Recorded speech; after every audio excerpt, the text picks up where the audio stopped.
So a few months ago, the people from Arzopa reached out to me and asked me if I wanted to review this, which is their G1 portable gaming monitor. And that actually worked out really well for me because I actually was sort of in the market for a portable monitor. I kind of been looking at them for a while, but wasn't quite sure what I was looking for, and whenever they said, hey, do you want to go ahead and review this G1, I was like, yeah, that sounds great. However, at the time, I did not realize that was an advanced review unit and they did not actually have it up for sale yet. However, now it is up for sale, so that is what today's video is all about, is what my experience has been like with this monitor over the past couple of months or so. So specifically what I wanted to do was talk about, what's in the box and what you can expect from the monitor, just what it is, how it performs, and then also the scenarios under which I think it makes sense to grab one of these if you happen to be in the market for a gaming monitor, specifically one that is portable. So all that being said, let's just go ahead and hop in with the basics and talk about what's in the box and what the monitor is like as soon as you open it up. So the Arzopa G1 is a 16.1-inch portable gaming monitor. It sports a 1080p resolution with an IPS screen that includes support for HDR. It also has a built-in kickstand and speakers, 3 inputs with 2 of those being USB-C and 1 of those being a mini HDMI. It features pretty standard menu navigation buttons with a rocker switch in the middle and then also select and back buttons. It retails for about $259.99, but it is also frequently on sale like it is now for $169.99, and it also comes with a $50 coupon, meaning you can grab this monitor for about $110 at present, or $120 if you want to pay an extra $10 to get an anti-glare screen, complete with a blue light filter and a 144Hz refresh rate in addition to the 60Hz refresh rate. Opening up the box, inside you'll find the unit itself, and also 3 included cables. One that's a USB-C to USB-C, one that's a USB-A to USB-C, which is suitable for boosting power delivery to the monitor, and a mini HDMI to HDMI cable. And finally, of course, you'll find the requisite documentation and registration information. So now that we know how much this unit costs and what's included in the box, how does it actually perform once you actually get to playing games on it? Well, I want to actually go through this in 3 different scenarios, the first being the Nintendo Switch, then the Xbox Series S, and then finally, of course, the Steam Deck. However, specifically, I did want to look at this through the lens of one thing that kind of gave me some hesitation about picking up a portable monitor at all, and that is how the power consumption works and whether or not you need a separate adapter for it. And the answer is, it's kind of complicated, but let's start with the Switch. For starters, when hooking up the Switch to this monitor, I tried using a third-party dock and also the first-party Nintendo dock, and regardless of which one I used, the USB port on both of those docks did not provide enough power through the USB ports that I could just power it off using that single included USB-A to USB-C cable. So instead, I ended up using a separate power adapter to go ahead and make sure that I had enough juice going to the monitor, and then just regularly hooked up the mini HDMI cable to the HDMI port on the Switch. And once I had that extra bit of juice, it worked absolutely fine with the Switch, and I had no real problems to speak of. Now moving on to the Xbox Series S, the rear USB port on that unit definitely did have enough power to supply enough juice to it, and the entire time that I was testing with the Xbox I had no problems with the signal dropping out or anything that indicated to me that it was, running out of juice or struggling to keep up with the power demands. No matter what I threw at it when I had just these 2 cables connected to the Xbox Series S, it did fine just chugging along, whether that was playing Starfield or something that was less graphically intense like some indie titles that I had from Game Pass. And finally, of course, when it came to the Steam Deck, it was actually kind of a mix of somewhere in between in terms of how the power experience was between the Nintendo Switch and the Xbox Series S. For the most part, using only the included USB-C to USB-C cable, I could absolutely send power and the video signal to the monitor without issue. However, I did find that if you run a game that draws more power or taxes the GPU more heavily, like Rise of the Tomb Raider or RoboCop, there definitely appeared to be some power fluctuations that would cause dropouts on the video signal. However, just like with the Switch, as soon as you supply supplemental power using one of the other USB-C ports on the monitor, it works just dandy, assuming this is the kind of setup that you'd want to utilize, but we'll get to that in a little bit. So how is the video performance when you're actually playing games on this thing? The display itself is solid enough, and it does in fact support HDR, so if you're doing 1080p gaming predominantly and you're okay with that, it's a pretty solid picture.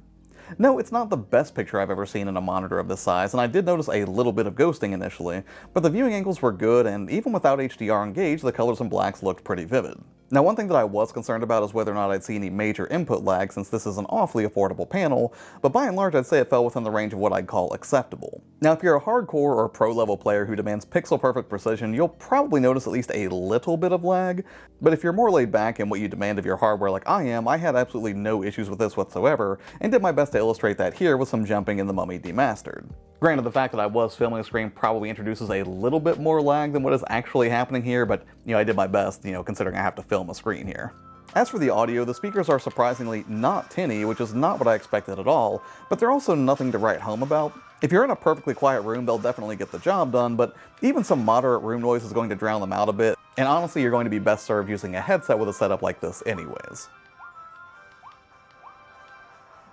Now, as far as actually interacting with the device, the menu and buttons are well laid out and definitely easy to operate if you've ever used a monitor before. I especially like that the rocker button will instantly engage either the volume or the brightness adjustment depending on whether you hit up or down on the arrow respectively. The inputs are well spaced, and while I would have preferred a regular size HDMI port on the monitor, I imagine that would have impacted how slim they could make this, so honestly it's not really a deal breaker or anything. Also, the kickstand feels completely rock solid and has a really wide range of adjustment, which is helpful if you want to use it in either portrait or in landscape mode if you're just using it with, a laptop or something. So all that being said, should you buy one of these for yourself? And I think the answer is a very strong maybe, provided you can keep your expectations in check. And the reason that I say that is, just based on the sheer form factor and the type of device that this is, it's not the best in any one specific area, but where I think this really shines is the way all these things sort of coalesce together to make it better than the sum of its parts. Because where I think a portable monitor like this really shines brightest is in those weird moments where it's just super convenient to have a bonus screen to haul around, making it something of a display Swiss Army knife at a price that doesn't break the bank.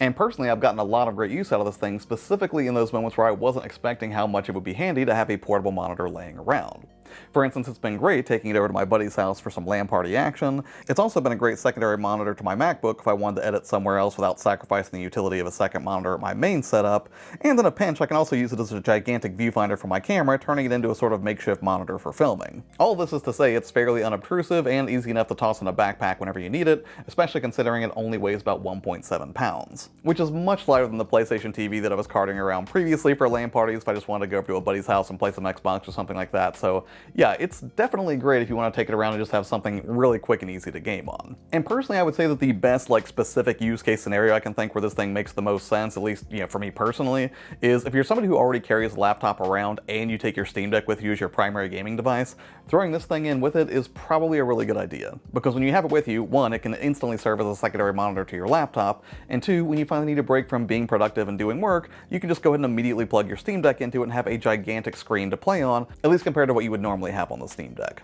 Now granted, if you're one of those fancy people with an OLED Steam Deck, it might not be quite so appealing, but if you are somebody who likes the idea of just having increased screen real estate when you're just going to be playing for a little bit when you're out and about, maybe at a coffee shop or something like that, I think it's a natural accessory to go ahead and take along with you, again, especially if you're already carting around a laptop with you. My only real criticism from a practical use scenario is that I do wish that included some sort of a soft sleeve to slide this thing into because, even though I really like the stand on it, it would have been nice if there was, some way to sort of protect the screen when you're going to toss it into a backpack or something like that. But yeah, that's mostly a light criticism lobbed against what has effectively been a really fun monitor for me to use so far. So yeah, speaking personally, I'm glad that I have a portable monitor at my disposal now, and definitely thankful to Arzopa for sending this one over. Although I do recognize that, again, this is a device that's going to best serve people who either A, have a very specific use case for it, or B, frequently find themselves in weird little one-off use cases where it would just be helpful to have a display around, and again, in that regard, I think it does serve as kind of a display Swiss Army knife of sorts. So yeah, that is everything that I have to say about the Arzopa G1 so far. I've been enjoying it, works great with the Steam Deck and pretty much every gaming system that I've thrown at it,